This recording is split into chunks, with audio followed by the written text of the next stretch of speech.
Tapos na kami kumain, guys. Ito nga pala yung aming service. NMAX. Ayan. Ito ang service ni Mama, NMAX. Hala, ano yun? Magkakalat dyan. Hindi, itatapon naman yan. Parang ka naman. Then Aerox. Sorry, paano ba to? Itong Aerox na to, ang driver nito, ito. Yan. Yan, di ba? Happy siya kasi makapag-drive na ulit siya. Tigil tayo doon. Doon, sabay magandang daan doon. Sa dati, ito yung puyata na. Ay, dumadaan dyan, guys. Babay na ako! Baba na ng hamog dito, guys. Oh.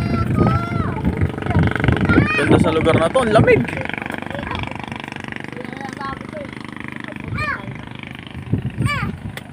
Or siya may ipit ka dyan?